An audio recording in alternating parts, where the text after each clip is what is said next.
Allen, welcome to the podcast, man. Hey, my brother, it's good to be here. Thank you. I know we've been trying to get this going for a long time, so so glad to be part of this. Yeah, I'm grinning from ear to ear over here, man. It's so great to have you on. You have such an incredible call in your life, an incredible ministry. You've impacted millions of believers around the world, myself included. I've really enjoyed your teachings and what you do, and Thank so you. it's an honor to have you on here, really. Thank you so much. Let's start. I want to start with worship because it's funny. I was going through your channel the other day, and I just thought, okay, let's organize it by most popular. Which of his videos have gotten the most traction? And dude, I want to say maybe 5 of the top 8 were about Y- worship songs, Yep. worship labels, your experience as a worship leader. Yep. Um, it's a big subject, obviously, and as somebody, I was a worship artist back in the day, recording artist, did all that, and still very involved in worship music. But I think what I want to ask you, maybe more than anything else, is um, how has your expression of worship changed over the years? Like from, I know you even share about how you were in very charismatic circles, very charismatic churches, and that sort of thing. I'm just curious what your expression looks like these days, and are there any worship movements that have caught your eye that seem to have like a good balance of theology and creativity and everything that comes in the space?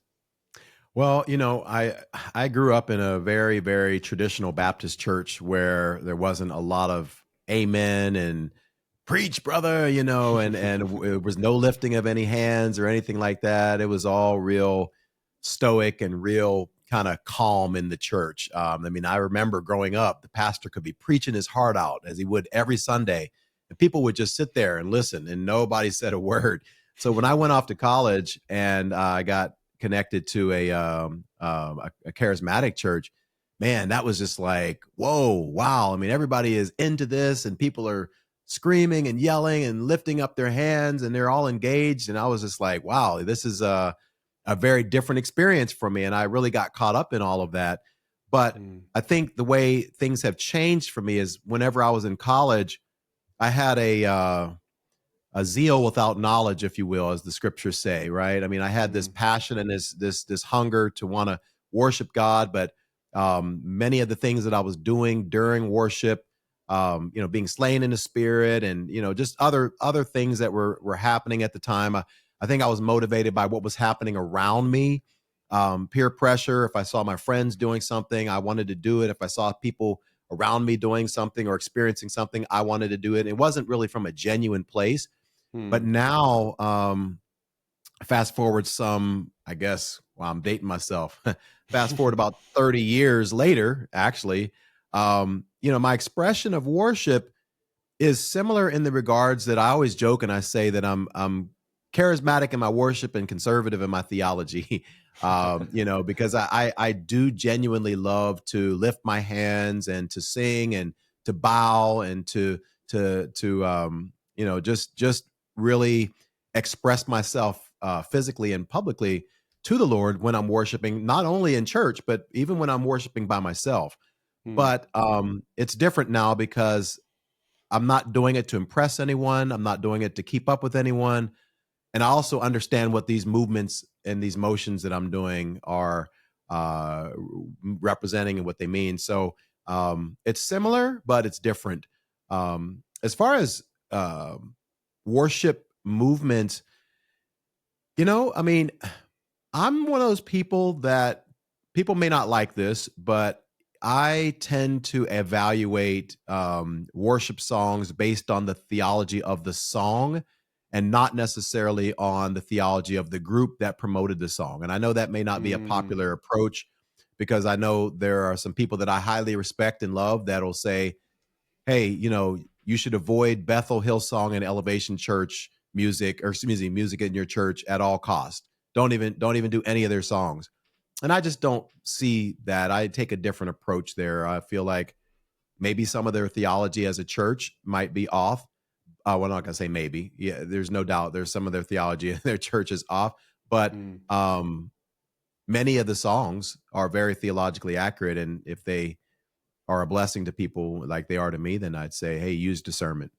Yeah, yeah. It's funny. My wife and I were having a conversation like this about Maverick City music, because the like a very genuine movement, kind of grassroots movement that became very mainstream, and in their evolution, some songs really still very pure, incredibly just, you sing the song and you can kind of feel that that anointing on it. You can connect with the Lord and the theology sound. And then some songs where you're just like, I mean, even my own pastor, it's kind of just like, yeah, there's just some songs we could never sing that on a Sunday. Not even because it's theologically off, but just because there's no theology. It's a song about how you feel about something, or whatever, and Right. just trying to discern between what's true and what's not. Um, Yep.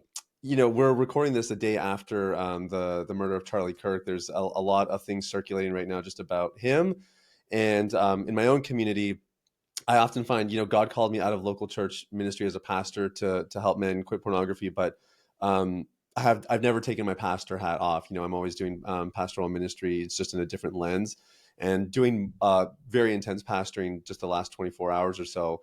And one thing that is coming out again and again about Charlie is that he was a truth teller. He stood for truth, and I've seen that in your videos over the years. I can tell there's just a zeal for people to know the truth and know what's right. And I want to dive into the truth about all of it today, especially as it pertains to sexual sin, which is kind of what we talk about ad nauseum here on the podcast and within my communities. But maybe just as a starting point, Alan, why are you so passionate about the truth, and what's giving you the boldness to just be online for so many years, so consistently now, to try to set the record straight on the vast array of subjects that you cover on your YouTube channel? Well, it all comes out of my experience, to be honest with you. It comes out of my experience. When I went to college and I got involved in the church that I was involved in college, this was in 93 to 95. I was very misled. I was misguided. I was deceived. I was confused. I did not have doctrine. Many of the things that were being preached from the pulpit I thought were correct because he was using the Bible and it sounded good, and it was Mm, coming across in a way that was really charismatic in terms of the style and the delivery. And I just said, wow, this is amazing.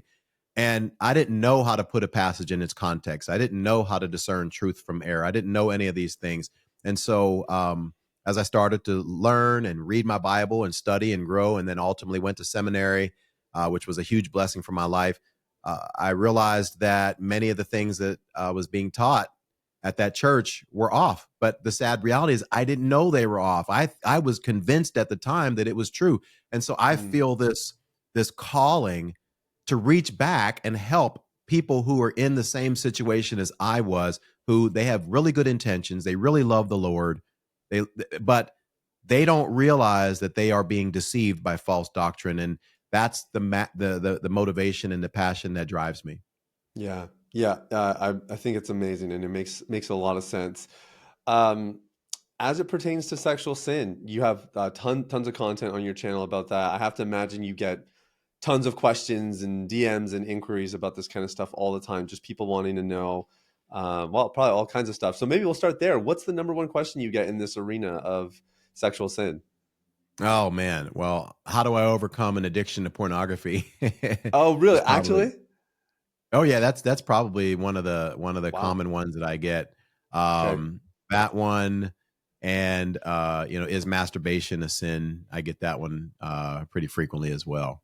Okay. Yeah. Yeah, that sounds about right to me. Let's well, we'll dive into all of it, but let's start with, is masturbation a sin? What's the answer to that question?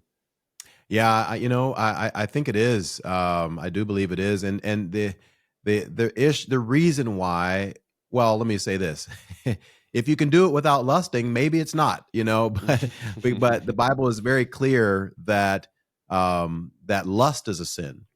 Jesus says that if you look upon a woman with lust in your heart, you've already committed adultery. Mm, So therefore, uh, it's seemingly impossible to masturbate without having some sort of sensual sexual thought along the way to aid in that process. So if you are lusting, then you are sinning. And so mhm, therefore, I would conclude that masturbation is a sin. And not only that, if we just take lust out of the equation, um, there's nothing in the Bible that encourages us to please ourselves sexually. mm, The yeah. Bible is very clear that the sexual act is meant for us to be selflessly giving ourselves to our wives or to our husbands. And so therefore, because that's not possible when you're by yourself, then that means you're misusing the gift of sex for selfish pleasure. Now, with all Mm, that being said, I've been open and honest over the years to let people know that whenever I was a single Christian, I struggled with it. I yeah. did. I struggled with it because I wasn't necessarily struggling with pornography as much because I guess, I mean, I looked at it a few times, but I kind of, in my brain, I just knew like that was the off limits thing, right? Like that was Mm, off limits. But I justified my my masturbation because in my brain I was like, well, you know what? I'm not fornicating. Yeah, I could call some ex-girlfriend to come over and we could do something, but I knew that that was wrong and I was a minister at the time and seminary student and I didn't want to have a bad reputation, and so therefore I knew that I could do that and kind of coast and get over and satiate my desires without a risking any sort of public embarrassment, like getting caught up in a sexual scandal or something like that, or yeah. b hurting any young lady and breaking their hearts or something like that, or disrespecting them, and c not looking at pornography. So I justified it for years and I struggled with it, and by the grace of God, marriage has helped me. Well, not helped me. Marriage has cured that issue for me. Yeah. Yeah. And I think, again, it doesn't overtly. I used to say, is masturbation a sin? I'm not sure. Definitely not best practice. And because the Bible doesn't overtly say it. But I know for me, the one thing I've really felt convicted about is the more you look at scripture, it's just very clear. The only such thing as a biblical, healthy sexual experience is between a consenting husband and wife. And, Yeah. masturbation just doesn't tick that box. Like you said, it's for self pleasure. What about, Alan, if you are masturbating to the thought of your wife? That's a good one. And that one is a little bit more difficult.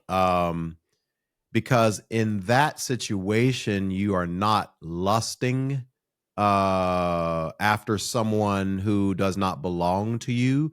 And so for that, I would this is the answer that I would always give. And see, some people may or may not agree with this one, but I would say if the two of you are engaging in that act together, maybe be it because of a long distance situation, and I would basically limit it to that, right? Let's say somebody's Hmm. overseas, or let's say they have an extended work situation going on, and they want to have some sort of connection, husband and wife, and maybe they're on the phone and they're talking dirty to each other, and maybe they are masturbating, I don't know, to each other.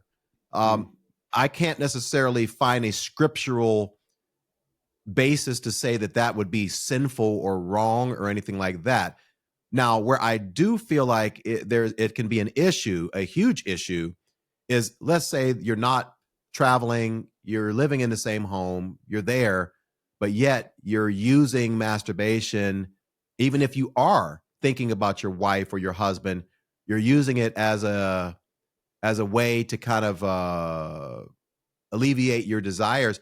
To me, that's a big problem because your wife or your husband is there and they are the ones that are supposed to meet your needs. So if you can't go to your spouse to get your needs met and you have to meet them on your own, that indicates a deeper issue that your masturbation is now masking, mm, because you're just kind of, I don't know, you're kind of pulling the wool, you're kind of, I don't know, you're sweeping it under the rug. There's a bigger issue. Why yeah. are we not connecting? Why do we not want to please each other? And why are you not open to meeting my needs whenever I have them? Yeah, that's really well said. Yeah, and there is some nuance there. I would definitely agree with that. And I think the situation you outlined is probably the best case biblically that you could put forward for, acceptable or appropriate masturbation, I would think. Do you know, and this is, I don't know if this is even a fair question to ask, but the Bible is so clear about so many different sins, even sexual sins. Why do you think it is that the Bible doesn't overtly address this subject?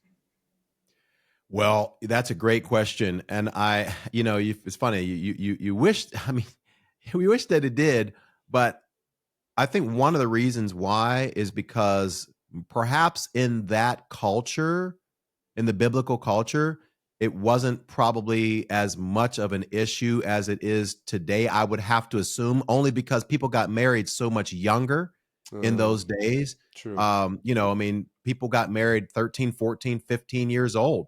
Right Yeah. when they started hitting puberty, they got married. And so, which makes a lot of sense.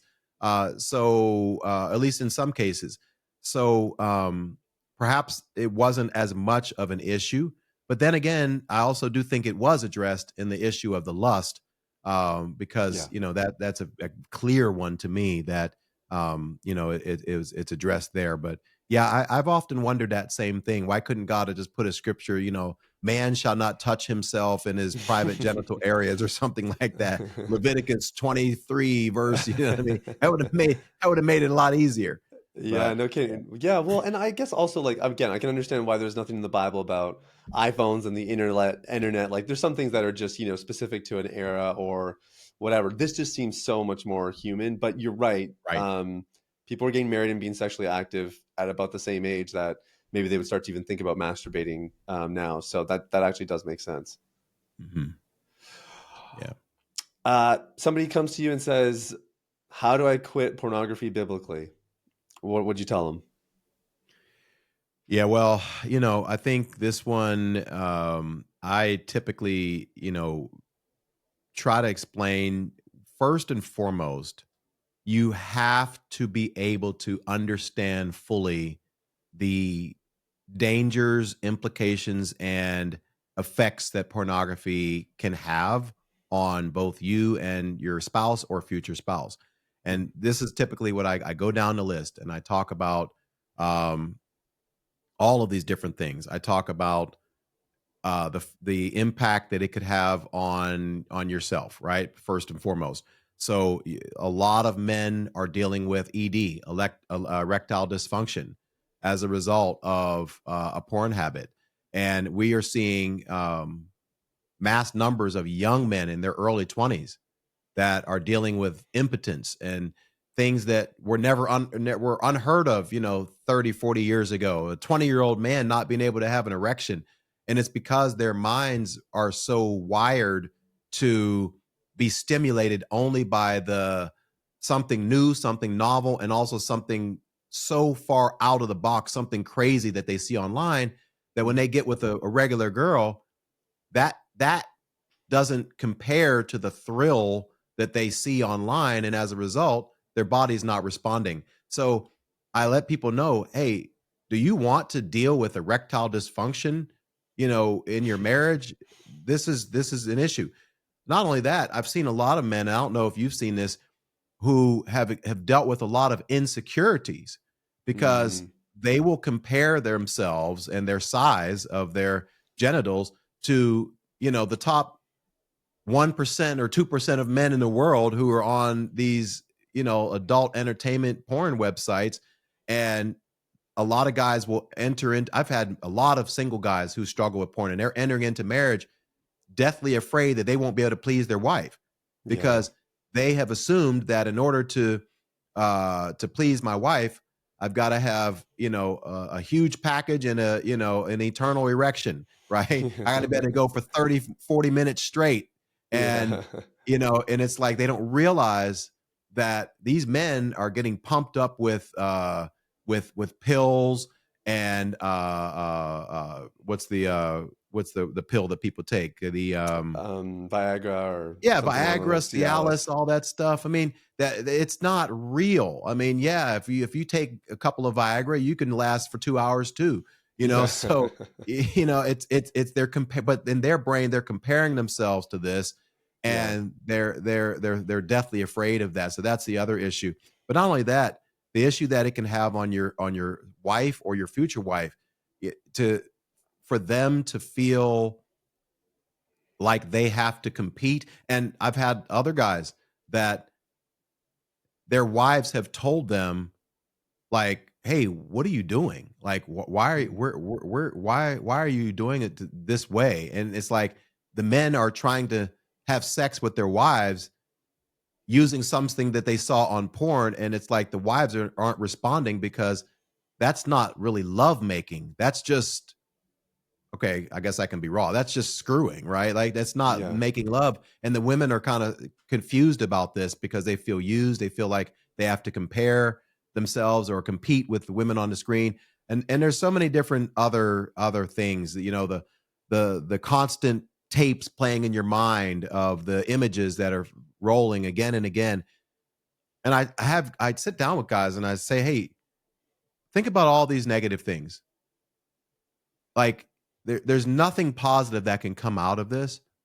So when you assess the potential damage that this can have on you, your marriage, and your future spouse, why would you want to continue um, to cause this type of damage in your life and in your family? So you have to be able to assess the damage. But the bigger thing too is how is it affecting your relationship with the Lord? It's Right. very difficult to read your Bible, to pray, to fast, to go to church, to worship, to be in community and be open and vulnerable when you know that you are harboring a secret sin that you are not proud of, and you're walking in shame, guilt, despair, conviction. So it's tearing your relationship with the Lord up. So Yeah. the bottom line is this: the we could give all sorts of techniques like get covenant eyes on your computer, get accountability and all that stuff.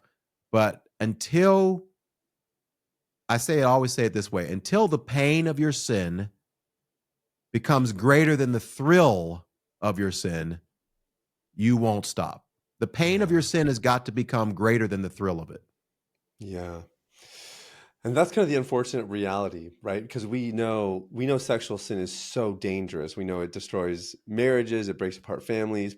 Guys will lose their callings and careers over it. We see so many even moral failures in local churches over this. And yet sometimes that's the pain that people have to undergo before they even have a wake-up call. I mean, I did a coaching call yesterday, and on that call alone, there's a handful of guys who are working with us now because their wife left them over this, or Oh, wow. something, they got caught. I have one client, his daughter walked in on him while he was watching, and she didn't want to Oh, talk to him no. anymore. And, you just hear Oh, the devastation, and it's unfortunately exactly what you're saying, right? As long as the thrill of the sin outweighs whatever the pain is you're experiencing real time, generally that's what keeps people insulated and stuck, kind of like a dog returning to its vomit. So, is there a way you can prevent that dynamic? If someone's listening to this, is it enough to maybe hear about what's going to happen and turn before it's too late?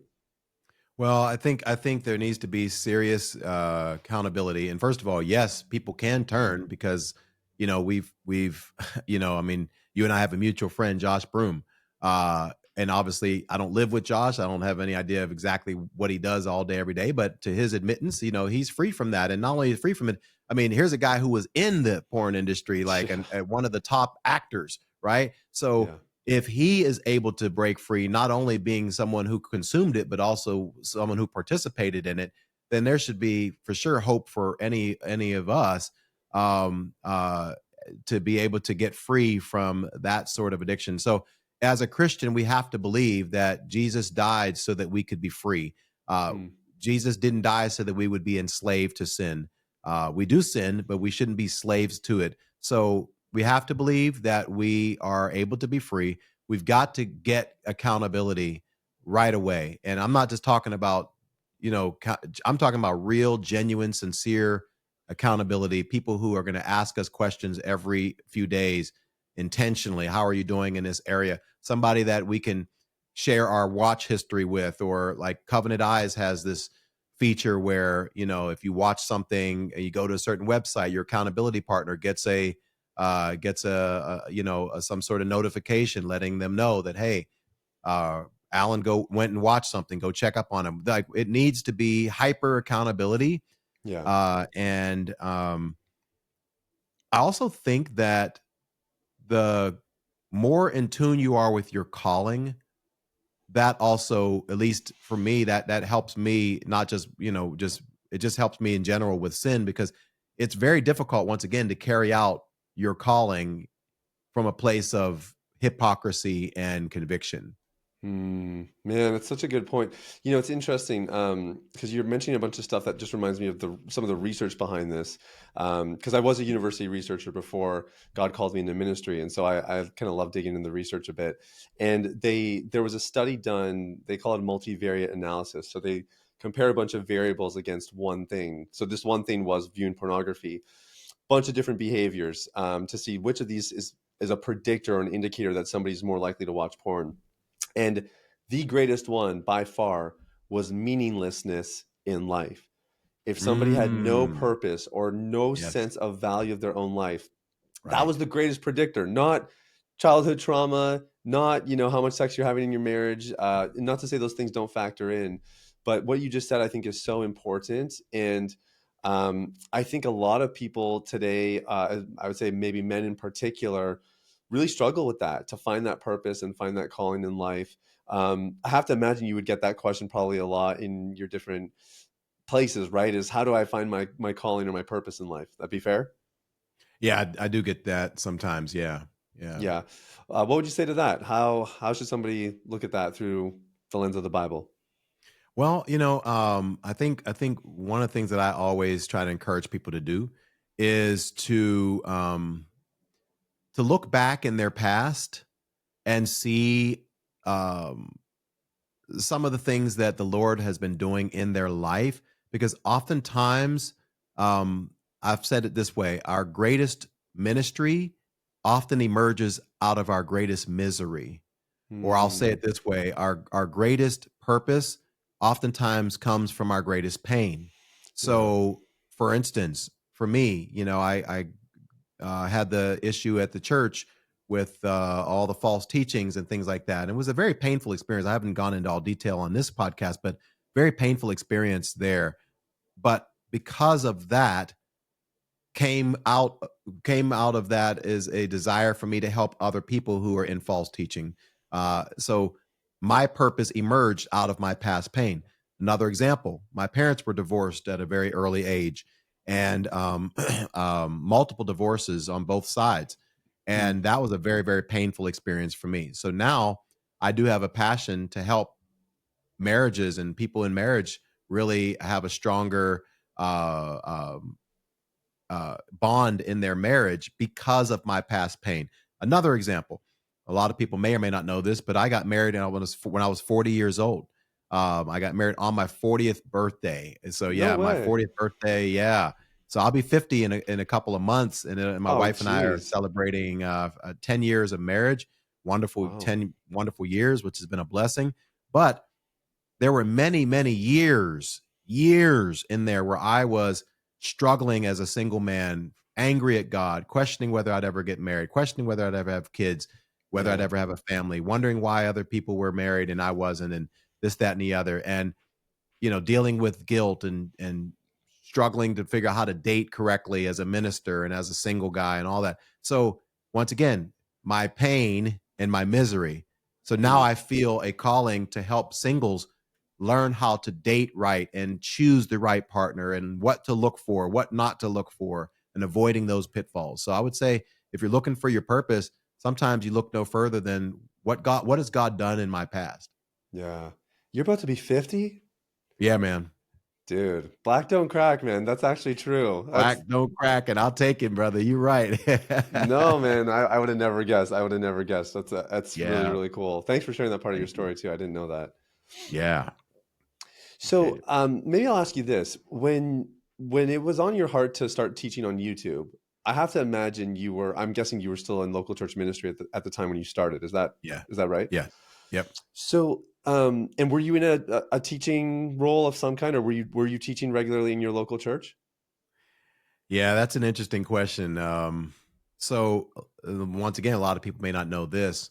When I started on YouTube in 2015, I was in a place where I was very frustrated because I had graduated from Dallas Theological Seminary in 2004. So Okay. between 2004 and 2014, I was leading a lot of worship, but that wasn't really what I felt called to do. I didn't go Hmm. to seminary and give up my career as an engineer to be a worship leader. I gave up my career as an engineer because I felt called to preach and teach the word on a very strong level. but the Mm, opportunities just weren't coming to me at all for years and years. And I would get opportunities to lead worship, but nobody would be calling me to preach and teach. And I got a point where I was frustrated.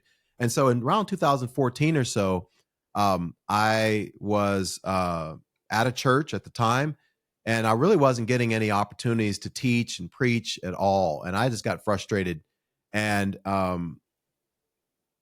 but I also knew that the reasons why I wasn't getting opportunities to teach and preach wasn't because I didn't have the gifts or the character. There were some other things going on at that church where I've personally felt that the pastor was purposely not allowing me to do what I felt like I was called to do because there was some interpersonal conflict and issues between us.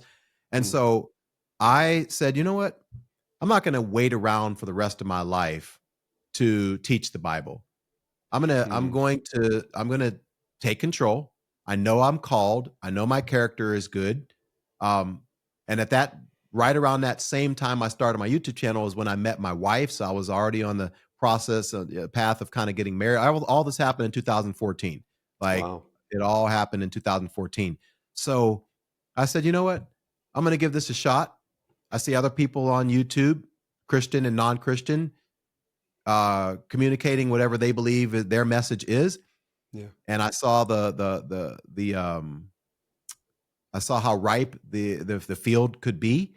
Mm. I said, well, I'm going to give it a shot. I'm going to do one video every week, 5-minute videos, and start teaching the Bible and see where it goes. And Huh. God has blown my mind with that. Yeah. Yeah. So, okay, so it sounds because I wanted to just tie this into the calling conversation because I think, like I said, I know in our community we get asked this a lot, and it's got to be probably my favorite thing about helping guys abandon sexual sin is we just see them step into their calling, because once you have some of the sin that's entangling you, it's a lot easier to run that race and to step into the thing that God's put on your heart. So, to me, it sounds like you knew the gifting that was within you. You knew your interest. You clearly had a passion for truth and for teaching, and you ultimately just decided, hey, if I'm not going to get the opportunity, I'll go and create it.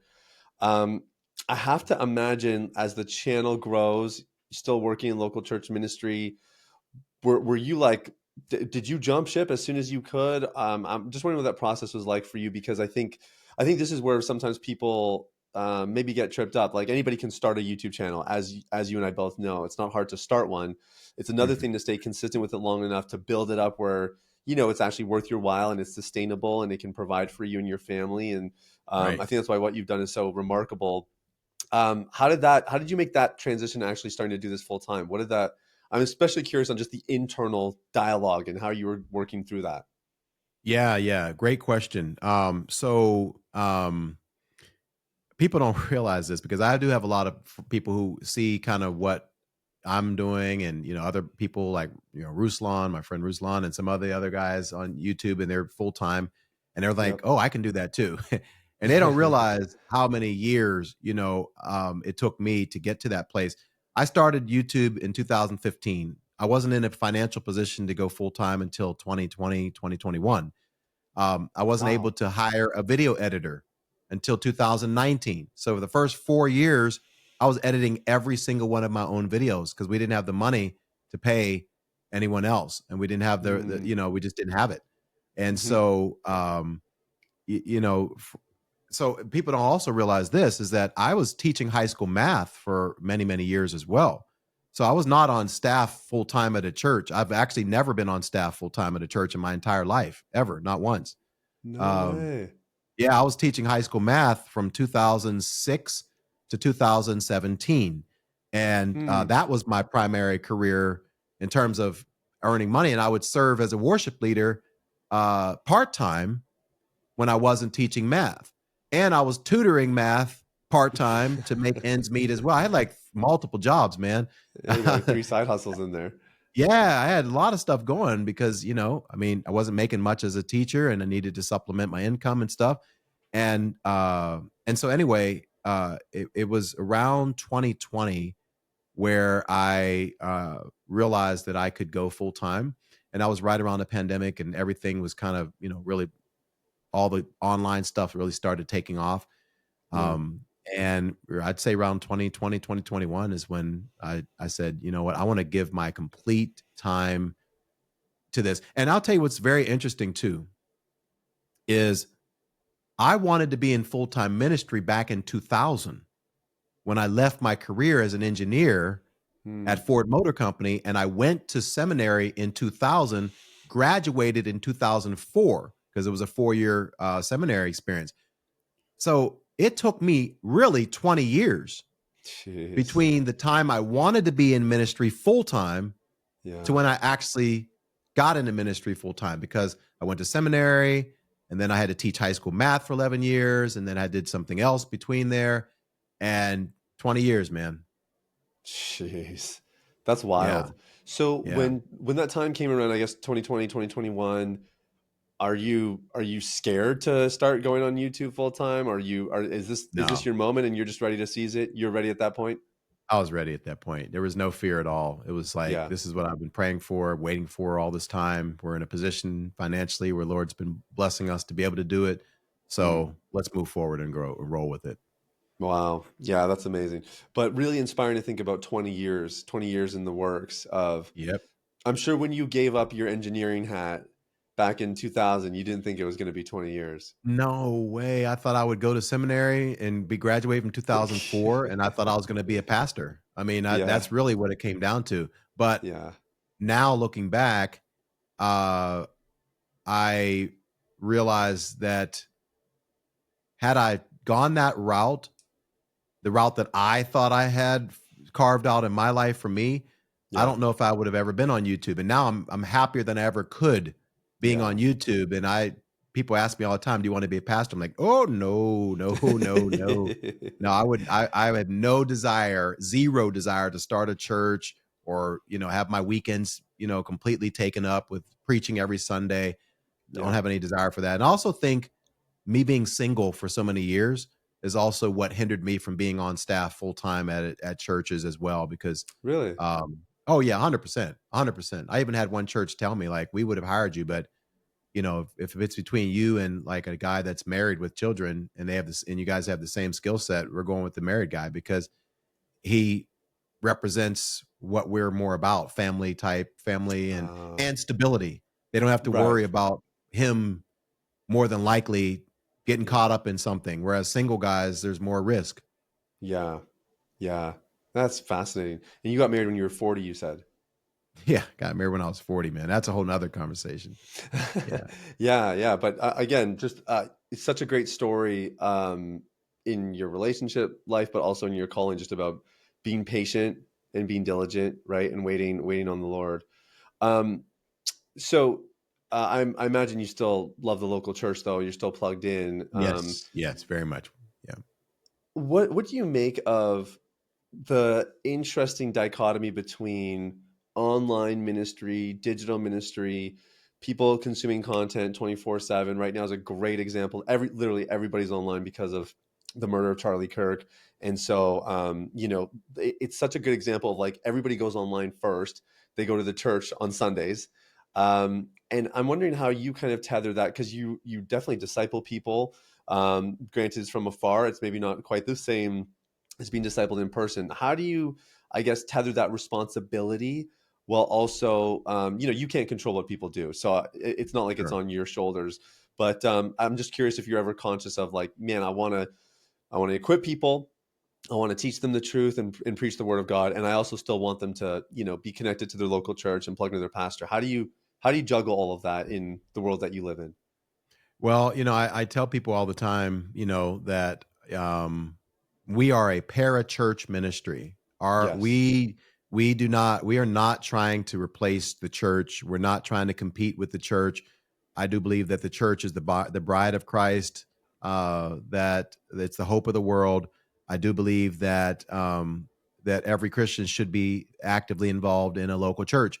And that's the reason why we don't do live streams on Sunday mornings, or I don't put my videos out on Sundays, because I don't want people to start thinking, well, I don't need to go to church. I can just listen to Brother Allen or whatever, or tune into his podcast or whatever. No, you need Yeah. to go to church, and it's for the community and the accountability and people to do life with. And and all of those different things. And let's be honest, it's also a great place to use your gifts and to contribute and give back and to serve other people. Hmm. When people just say, "Oh, I'll just do church online," okay, who are you serving? Where are you Hmm. serving? What opportunity do you have to serve people when all you're doing is just watching an online sermon? I need to do a video on that actually. I think I should do a video on that. You It's should, because a should lot of people should are falling into that trap, I think. yeah. Actually, Yeah. I just got an idea for a video. Hey. Should Christians do online church? Hmm.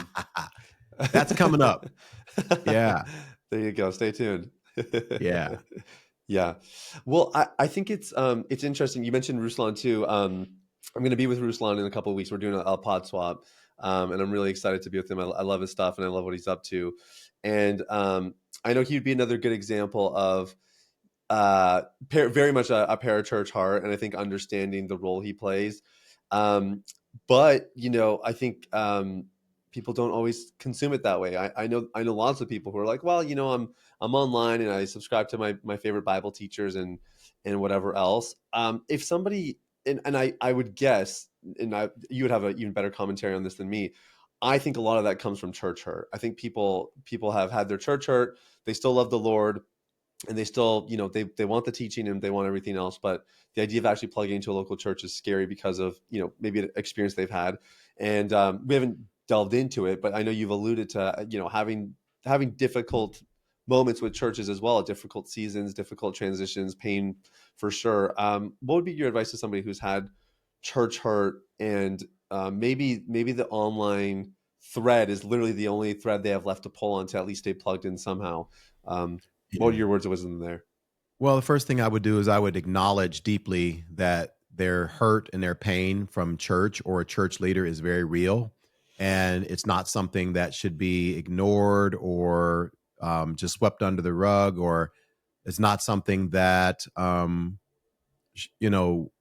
should be minimized in any way. And so I would first and foremost start with that conversation with them. Tell me about your church hurt. Tell me about what happened. Tell me this and that and the other. Hmm. And then after listening for a while, I would challenge them. And I would say something like, um, I find it interesting that in no other area of our lives do we apply the same logic to that we apply to church. So Hmm. if you've dated someone and you got deeply hurt, do you choose to never date ever again in your life? Because I dated once, I got hurt. Some people sadly do, but most people don't. They give love Right. another try. If they Hmm. got married and got divorced and went through a horrible divorce, most people look to get married again.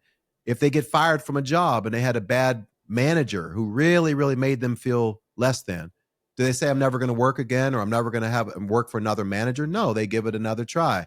Um, I don't know why, when it comes to church, though, it's one and done for a lot of people. I had a bad experience. I'm done. Uh, no, yes, there are churches and church leaders out there who are corrupt and immoral and not healthy. But to make the assumption that all churches are this way, or it would be the same way as saying, well, I had a bad experience dating a girl, so I'll never date a girl again. It's Hmm. just, no, you have to find the right girl who's not toxic and unhealthy, you know, in the same way with church as well. Yeah, yeah, and I think it's the dating analogy is really good because it's actually very true. If you ask somebody out, they say no.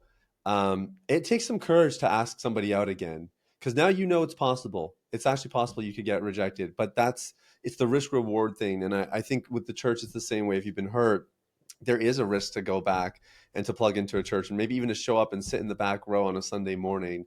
But the reward is incredible. Like you and I would both attest personally, there's nothing like being part of a thriving local church and being able to contribute to the body of Christ in that way. It's a really beautiful thing. Yeah, absolutely. Absolutely. My wife and I are actively involved in our church. We're in a small group. We love it. And, we wouldn't trade it for the world. Yeah, that's really cool. Do I guess I'm curious, like, do you have checks and balances in place for you? Do you kind of treat what you do as if you were a local church pastor? Because I can tell you're very intentional, even just about your personal life and the way you're managing everything. Definitely sounds like you try to be above board. Uh, do you treat what you do like you're a local church pastor? And I don't know if you have a board and that kind of thing, but I guess I'm just curious for someone who's kind of built everything solo. What do you do to keep your checks and balances in place? Yeah, great question. So we do have a board. We have a nonprofit organization, so you have to have a board. So a lot of people don't realize that. They think Alan's just a solo YouTuber like a lot of these other guys. No, we have a nonprofit organization. It's called Let's Equip. It's a 501c3. It's all that. It's we've gone through the process of getting all the tax exempt stuff and everything. So and we have a staff of people that we pay and and whatnot. So we are a legitimate organization. So I'm accountable to my staff. I'm accountable to the board. Um, and but I also have other friends and godly men that I have given permission to speak into my life at any time that check up on me on a regular basis. Most of them are a little older than me. They're married. They're in a similar place of life in terms of being married and having children or whatnot. So I've given them permission to speak into my life. My wife knows that at any time she can go to these men and let them know if I'm out of line, and I've already Mm, given them permission to yeah. speak into my life so that she never has to worry about me getting too far out of line and not listening to people because I've already given them the permission to correct me when I'm wrong. So you have to have that. Unfortunately, I think there's a lot of men, and I say women for that matter, but a lot of men who are walking in pride and they don't have that type of accountability. And as Yeah. a result, they fall and get into trouble, and it can be detrimental. So I would just want to highlight something you said that I think is really powerful because when you hear people talk about accountability, it's often they'll talk about the circle of friends who they're in close conversation with, and those guys can ask hard questions, and you'll talk to them if you're struggling and whatever. What I've observed, having been privy to, unfortunately, a lot of moral failures, because people will reach out to me when those happen, but also just, I mean, publicly, there have been so many moral failures in the church the last little bit. And the one thing that I kind of read in every single story is even when there are accountability checks and balances in place, at the end of the day, you can still lie, right? Yes. If you really want to hide something, you can hide it. But for me personally, and I think most men would attest to this, it's really hard for me to lie to my wife. Like even if I do lie, like sometimes she knows stuff that's going on in me before I know it. Like she's so perceptive and discerning. So I have a similar accountability arrangement where my wife can talk to, and it's just one close friend right now. I call it secret shopper accountability. I learned it from a guy named John Fanning in Austin, Texas, actually not too far from you. But it's that same concept that my wife can go to Taylor, my friend, anytime and be like, hey, something's off. Can you talk to him? And Taylor has permission to call her anytime that he wants to say, hey, how is Sathiya really doing? In case he ever feels like something's off in our conversation that we have or that sort of thing. And what you have in your arrangement is very similar. And I just want to highlight that to guys. I think that's really powerful when your wife or your spouse or someone like that is just integrated into your accountability group and your band of brothers and everything else. So that's a cool system you have. I like that. Yeah, yeah, you gotta have it, and you're right. I mean, it is unfortunate that we can misuse the accountability, and we could lie, and that's the unfortunate part. And like I said earlier, that's when it really comes back to the heart of your heart. Where are you at with the Lord? Mm, Are you at a place where you're experiencing remorse, conviction, sadness over where you're at? And are you at a place where you're tired of walking in hypocrisy and things like that? So that's where we have to check our own hearts. yeah. Um, I know, and I saw this on your website as well, but it's very obvious in your content. Your heart is to disciple people.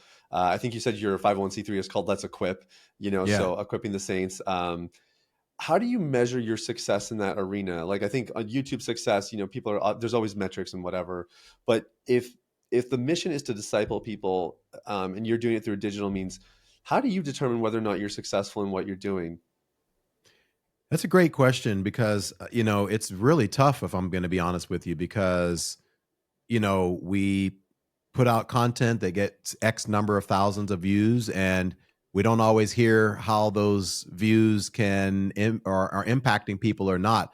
But I will say that when we receive emails and messages, and even people I've met in person, recently, it's funny, the last couple of months, there's even been a couple people that have seen me at my church, and they're like, "Hey, are you Alan Parr?" And I'm like, "Yeah." "Oh man, I can't believe you're here. I didn't even know you were here local. I didn't know, that you lived here and whatnot. I didn't even, and I definitely didn't know you went to my church. Wow. I've been watching your content for years." And then they start telling me how it's impacted their lives, their marriage or ministries or whatever. So for me, I want to measure my success based on not necessarily how many views I get on YouTube or anything, but the individual lives of people that are changed, that many of them will tell me, and many of them, most of the majority of them won't.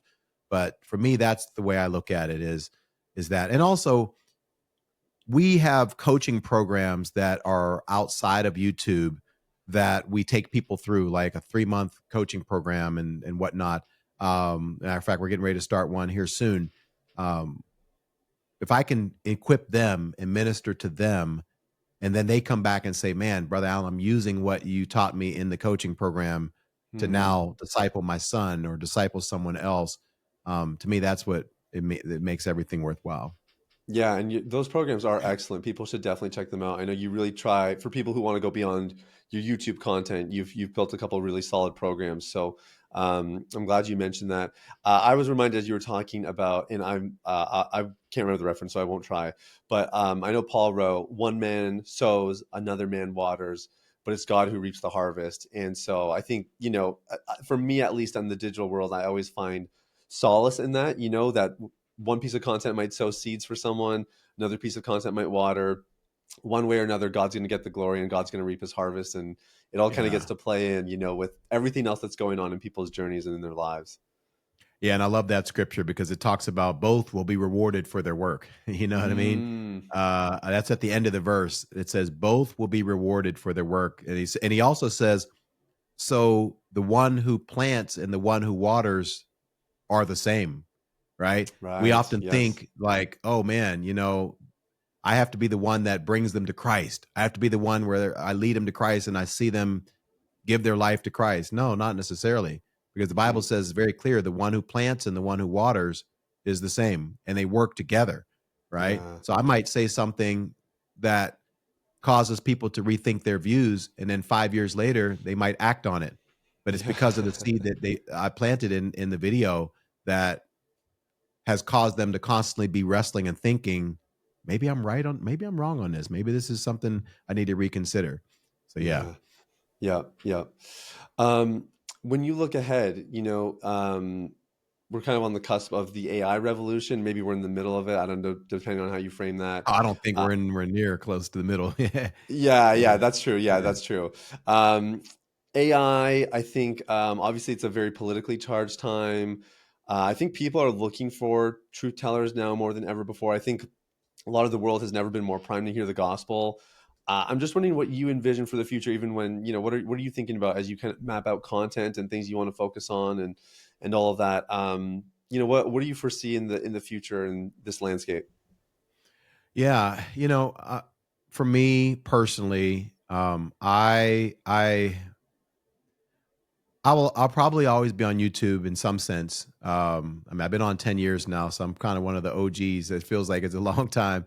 Yeah, But God has truly put it on my heart to move more to the place of equipping and discipling than just dispensing information and just filling people up with interesting and entertaining videos that have high video editing and things like that.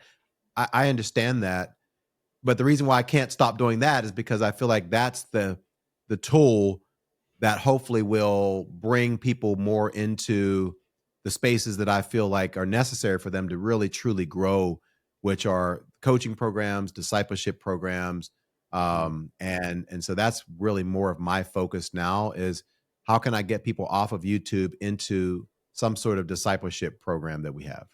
yeah, yeah. That's interesting. I'm kind of thinking the same way. I feel like God really put that on my heart this year in particular. Is with AI developing and everything else. I think there's going to be such a high value for just real person interaction, because I think there's going to come a time where you watch a piece of content and you don't know what you're looking at. Was that real? Was that generated? What did I just see? And like you said, being discipled, face to face, in person, being coached, being mentored, or being in a community like ours. I think those are the kinds of places where people are naturally going to flock to, because that in person interaction is going to be so real. You put out a lot of content. I think I saw it was over 1,000 videos, and it doesn't look like you just hit record and put it up. Like you said, there's Yeah, editing, there's post that goes into that. Um, how do you separate this? I remember as a local church pastor, this is something I definitely had to really guard against. How do you separate your personal relationship with God from work and from video ideas? How do you read the Bible to connect with God and to not just get another idea for a YouTube video? You yeah. got any practices that you do to kind of separate that and keep that time with Him sacred? I do, and that's critical, because there was a season in my life where, if I'm being honest, I fell into that, where my time with God was time with God for the people, and that's not a healthy place to be. Yeah. So over the past several years, I've been going through what's called the Daily Audio Bible, and it's an app that you can get for free if you're not familiar with it, and it just gives you a reading every day, but more than that, it actually reads it to you. So I do that. And what I do typically is, a lot of mornings I'll get up and I'll walk around my neighborhood for an hour. And I'll spend that first hour of the day getting my exercise. So that's a good thing. But Mhm. also listening to the Bible being read to me, and then also doing some worship, listening to my worship music as I'm walking, and then spending some time in prayer and just thanking God, being out in nature, connecting with God, enjoying the weather, um, just talking to God. And so those are things that I try to do on a consistent basis, that's not involved with, okay, man, I'm going to read the book of Romans chapter 1 because I need a video idea. It's like, no, I'm just going to spend time with God in my morning devotion. And then sometimes out of that comes an idea. Most of the time it doesn't. Hmm. Yeah. Yeah. Makes a lot of sense. Yeah. So it's the priority. If an idea comes out of it, great, but it's not really the reason. Not at all. Yeah. Yeah. Yeah. It's amazing.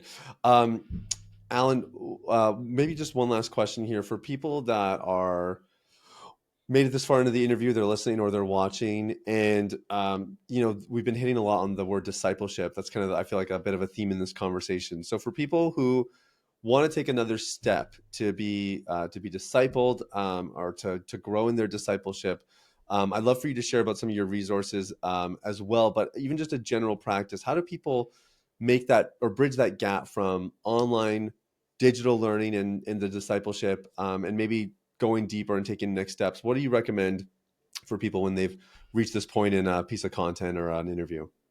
Yeah. So, first of all, the ideal situation, unfortunately, this is not necessarily the most common opportunity, but I think the most ideal situation would be for people to be involved in their local church, Yeah. to get discipleship through their local church, whether that's through one person or a group of people getting discipled at the same time at the hands of one of the staff pastors or something.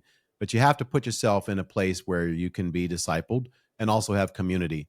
Now, as for us, we try to create online discipleship and online communities around some of our products. So, for instance, once a year, we do something called the Bible Lab, and it's a 90-day coaching program where we teach people intense processes and strategies for how to study the Bible on a seminary level. Mm. And so I take what I've learned in seminary and I package it into a course on how to study the Bible. And then another one time a year, we do what's called faith school. And it's funny that we're talking today because we just opened the doors to our faith school program last night. And by Okay. the time people are watching this interview, it probably will be, not only will the doors be closed, we'll probably be halfway through that Mm. program. But that's a 90-day coaching program where we do live face-to-face Zoom calls every other week. People have a course that they go through. They have a curriculum. Matter of fact, here's the curriculum that we put together. It's a 165-page curriculum. It's called Faith Oh, School. wow. Yeah, and it goes through everything from personal devotion, prayer, fasting, apologetics, um, theology, spiritual gifts, discovering your purpose, how to hear God's voice, how to overcome temptation, how to share your faith, how to make disciples. Like it's like a full-fledged how do I become a disciple 101 type of program. And so Mm. if you can't get that at your church, find some way to get discipled. And that's why we have our online programs. Yeah, amazing. Yeah, we'll put some links in the show notes. I realize some of these the doors will be closed, but we'll make sure that people have a way to access you, get on your email list or whatever it might be, so that they can be notified when things are available. And the YouTube channel is called The Beat. It's amazing. We'll make sure we get a link in there. Is there anywhere else that you'd want people to go, Alan, if they want to find out more about you and what you're up to? Sure. Yeah. My website, alanparr.com, is my personal website. If people want to book me to speak, there's a link there that they can do that for. But also, our ministry, our nonprofit ministry is called Let's Equip. So if you go to let'sequip.com, you can find out about our on nonprofit organization and donate and help us financially if that's something that the Lord puts on your heart. So, yeah, those would be the places that people could find out more about what we're doing. Okay, you got it. Well, Alan, this was a treat, man. It was worth the wait. So thank you so much for your time today. I enjoyed this. Thank you, brother. Thank you, Sathiya. I appreciate it you having me on, and I enjoyed the conversation as well, man.